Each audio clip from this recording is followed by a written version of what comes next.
मैं बीजेपी की सदस्यता लेकर के आपके परिवार में शामिल होकर के अपने आप को गौरवान्वित महसूस कर रही हूँ।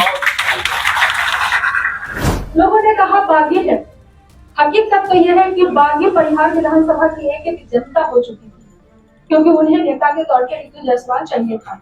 तो महिला को लगता है कि मेरा पति बच सकता है, क्योंकि मेरे हाथ में प्रधानमंत्री जी ने आयुष्मान की ताकत दी है। ये बहुत बड़ी बात। अब तक मैं एक धारा के साथ थी और एक धारा की ही बातें सुनती, समझती और देखती रही, और जो अंदर डाला गया वो मैं रिसीव करती रही। और कहेंगे आपने क्यों ज्वाइन किया? सबसे बड़ी बात होती है राष्ट्रहित की। जो व्यक्ति, जो पार्टी राष्ट्र को पहले रखे, क्योंकि राष्ट्र से ऊपर कुछ भी नहीं है। आज मैं भारतीय जनता पार्टी के कार्यालय में उपस्थित हूँ और मेरे लिए ये सबसे गर्व का दिन है। एक नाम जो वर्षों से मेरे जुबान पे था, उसको बदलने में वक्त लगता है। ट्रोल भी किए जाएंगे मालूम है, पुराने वीडियोस भी सामने आएंगे मालूम है, मगर मैं लीडर हूँ, मैं बेखौफ हूँ। सबसे पहले मैं आभार व्यक्त करना चाहती हूँ हमारे माननीय प्रदेश अध्यक्ष संजय सरावगी जी के लिए, जिन्होंने ये मौका मुझे दिया है कि आज मैं बीजेपी की सदस्यता लेकर के आपके परिवार में शामिल होकर के अपने आप को गौरवान्वित महसूस कर रही हूँ। माननीय प्रदेश अध्यक्ष दिलीप जायसवाल जी यहाँ पे मौजूद है, उनका आशीर्वाद मुझे हमेशा से मिलता रहा है और मैं आज खुद को बहुत ही भाग्यशाली समझ पा रही हूँ कि आज मैं इस कार्यालय में मौजूद हूँ और मैं उन महान शख्सियत, मुझे कहने से कोई गुरेज नहीं है। आप लोग कह सकते हैं कि जुआ बदलते देर नहीं लगती है, मगर उन बातों को नकारा नहीं जा सकता है जो सच्चाई है। जब मुझे निर्दलीय चुनाव लड़ने का मौका मिला, अब तक मैं एक धारा के साथ थी और एक धारा की ही बातें सुनती, समझती और देखती रही, और जो अंदर डाला गया वो मैं रिसीव करती रही। मगर मुझे जब मैं निर्दलीय चुनाव लड़ने का मुझे मौका मिला, लोगों ने कहा बागी है। हकीकत तो यह है कि बागी परिहार विधानसभा की एक जनता हो चुकी थी, क्योंकि उन्हें नेता के तौर पर ऋतु जायसवाल चाहिए था।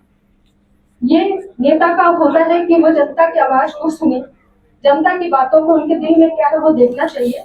तो बाकी तो परिहार की एक जनता हुई थी जिन्होंने मुझे 65,000 से ज्यादा वोट देकर के साबित किया कि वो सही है।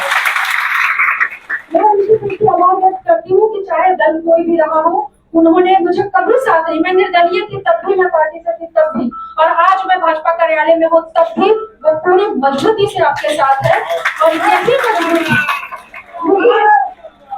भारतीय जनता पार्टी के संगठन में देखने को मिलती है। लोग कहेंगे आपने क्यों ज्वाइन किया? सबसे बड़ी बात होती है राष्ट्रहित की। जो व्यक्ति, जो पार्टी राष्ट्र को पहले रखे, क्योंकि राष्ट्र से ऊपर कुछ भी नहीं है। राष्ट्र की सुरक्षा, राष्ट्र की बात उससे बड़ा, और हमारे देश के प्रधानमंत्री जी सिर्फ राष्ट्र की बातें करते हैं, उन्हें सर्वोच्च उन्होंने राष्ट्र को रखा है, और उन्होंने रखा है अंत्योदय की बात करते हैं, अंतिम व्यक्ति तक कैसे लाभ पहुंचे, वो कैसे खुशहाल हो, वो तरफ भी देखने को मिल सकती है।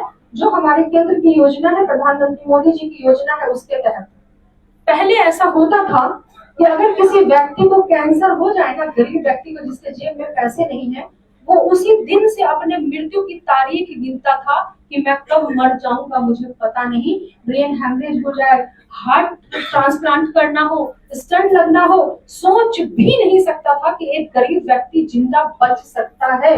लेकिन जब से आयुष्मान कार्ड आया, इतनी बड़ी शक्ति दी है कि एक बीमार अगर उसका पति हो जाए तो महिला को लगता है कि मेरा पति बच सकता है, क्योंकि मेरे हाथ में प्रधानमंत्री जी ने आयुष्मान की ताकत दी है।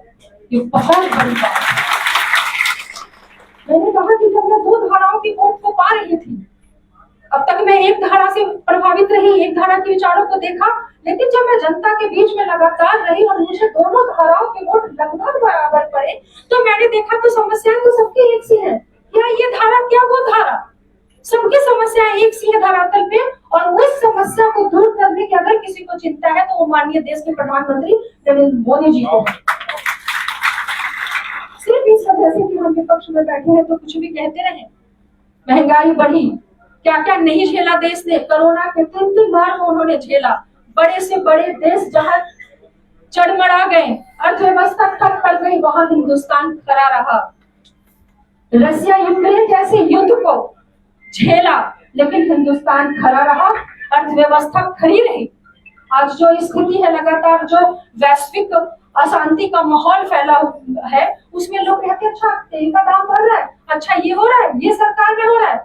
अरे ये अंतरराष्ट्रीय मार्केट पर निर्भर करता है। अगर देश में वैश्विक अशांति है तो उसका असर कहीं ना कहीं थोड़ा तो होता है, लेकिन इसके बावजूद भी आप देखेंगे कि विदेशी निवेश भारत में रुका नहीं है। लगातार इंफ्रास्ट्रक्चर डेवलपमेंट पे काम हो रहे हैं, लगातार अंत्योदय पे काम हो रहे हैं। तो रितु जायसवाल क्या, वो दिन दूर नहीं जब हिंदुस्तान का एक एक आदमी मोदी जी के इस कार्य को समझेगा और इसका सम्मान करेगा, और शायद बीजेपी कार्यालय बहुत छोटा पड़ जाएगा, पूरे हिंदुस्तान को संभालने के लिए वो दिन दूर नहीं है, मैं भरोसे के साथ कह सकती हूँ। बहुत धन्यवाद।